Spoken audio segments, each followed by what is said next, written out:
What's up, guys? Tactical Pineapple here. Trying something a little different, a little bit of a talking head type video. Just recording this. It's mobile video. I'm hoping it's not too bad. If it is, maybe we'll go to editing some of these, but I'm kind of just going to do these when it's kind of an emergency type thing. Just kind of want to get things on your radar. Not going to be a very long video. So there's a lot of talk about constitutional carry, stuff like that. So congratulations, first of all, to Texas for getting that through. But one thing I'd like to talk about today is something that's a little less on people's radar. It's Wisconsin Assembly Bill 293. So it's been passed through legislation already. It is a sanctuary bill for Second Amendment in the state of Wisconsin. There are a couple things that I like about this bill. There are a couple things that I'm kind of about the bill, but I do want to bring it forward and just kind of put it on everybody's radar, because sometimes the policies that are already written are the policies that end up getting passed eventually. Unfortunately, in the state of Wisconsin, we have a Democratic governor who will vehemently oppose this. It will not pass his desk with a signature, most likely, but it is definitely promising if this is something that our legislature is looking to do.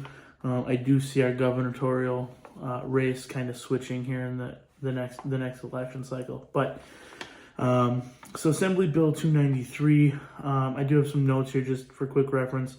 The bill is drawn and designed to restrict federal laws and, the enforcement of federal laws, specifically relating to regulating firearms, firearms accessories, and ammunition.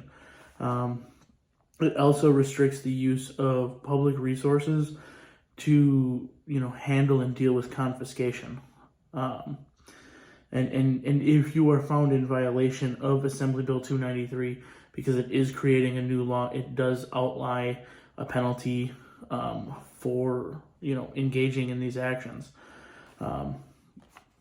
First and foremost, one of the things the bill does do, it makes a requirement to Wisconsin manufacturers of firearms to actually put a Made in Wisconsin stamp on the firearms.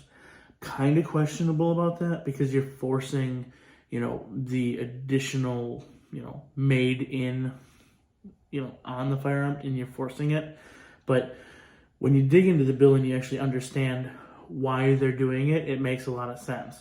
So this bill is extremely promising for the Second Amendment in a couple aspects. So the Made in Wisconsin stamp is critical because any firearm bearing the stamp of Made in Wisconsin that does not leave Wisconsin is not subject to any federal regulation. So this is one of those caveats that maybe it was put in there as a way to just negotiate a portion of this bill. Maybe it was put in there as kind of a smoking gun. But any firearm that's stamped Made in Wisconsin is not subject to any federal regulation. This would mean that there's no jurisdiction over that firearm by the ATF, the NFA, the Federal Bureau of Investigation. As long as that weapon stays in Wisconsin, there's nothing anybody can do about it. And this is one of those things is like, okay, well, how many Wisconsin manufacturers are there? Anybody can be a Wisconsin manufacturer. That's the beautiful thing about this. Any firearm bearing the stamp in the state is not subject to federal regulation.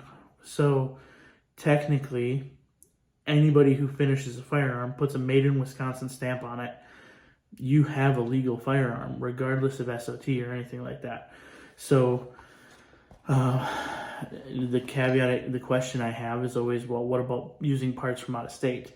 They literally defined it in here that using any component that's built out of state does not preclude that weapon from becoming made in Wisconsin, because you can source parts from anywhere. It's the final production of the firearm that determines where it was manufactured. So they did a very good job with this. One other thing that I'd like to say is intent statements. Assembly bills often lack a lot of intent statements, especially if it's something they think they're going to get passed through. The intent statement within this bill, and it's worth looking up if you want to. Again, it's Wisconsin Assembly Bill 293. their intent statement outlines authority in 3 different amendments. So they're using the Second Amendment, obviously.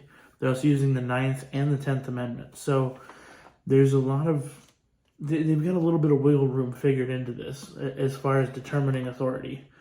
One of the other things that it also regulates, it actually prohibits the enforcement of any federal regulations, act, law, statutes, rules, treaties, or orders that are dated after January 1st, 2021. So any new orders, executive orders, executive actions, it exempts, those laws will not be enforced in the state of Wisconsin if this passes. And the penalty is obviously laid out too. So any violation of this act is a Class A misdemeanor. So being a Class A misdemeanor is kind of critical. Like, you don't want to be charged with a Class A misdemeanor. In the state of Wisconsin, a Class A misdemeanor is just one level below a felony. So if they find this an egregious violation, they could up this to a Class H felony. So if you've done this multiple times, this and that, it could potentially have multipliers that turn it into a felony. I've heard a couple arguments against this already. There have been other bills similar to this that have been brought before the House before. So one of the main arguments in the state of Wisconsin is that you can't take guns away from domestic violence abusers because there's no law in the state that says a domestic violence abuser cannot own or possess a firearm. So make one.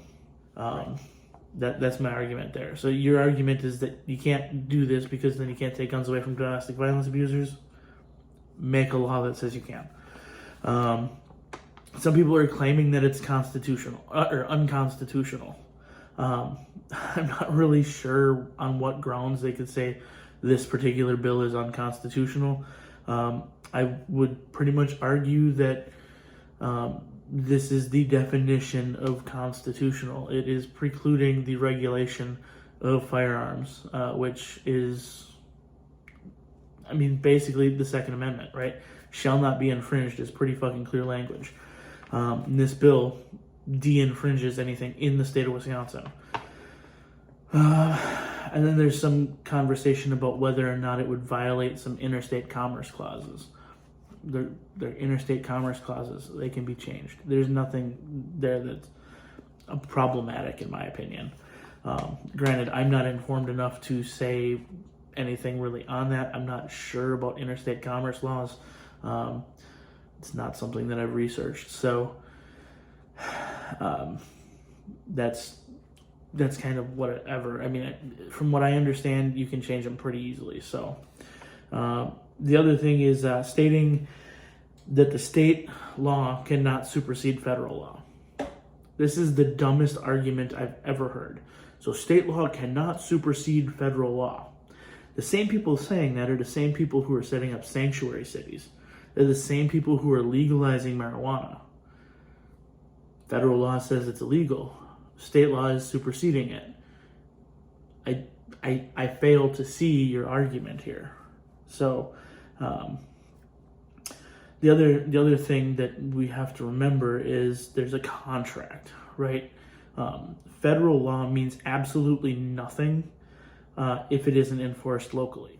So we as people need to remember that federal agents literally only have the jurisdiction that's granted to them by the local authority. With that, I just kind of wanted to, touch base with everybody, get that on everybody's radar. Like I said, unfortunately, this will never pass Tony Evers' desks with a signature, but it is something that's out there. And anybody who's looking to help build legislation around this, it is a beautiful framework to start picking and choosing from. So the verbiage is there, the inclusion statements are there, everything you need to get this through and started is there. The other thing about this that I like is that it's a statement. Our legislature is run by Republicans. everybody kind of looks at Wisconsin as a maybe state if they did pull together a Continental Congress to try to repeal the Second Amendment. This bill passing legislation all but says, go fuck yourself, we're not a maybe. We are a no. The Second Amendment will stay. So let me know what you thought about this style of video. If it's something you guys want me to do a little bit more of, maybe we will in the future. This is, like I said, was just something I wanted to get on you guys' radar and not necessarily wait for me to have an opportunity to record a motovlog about it.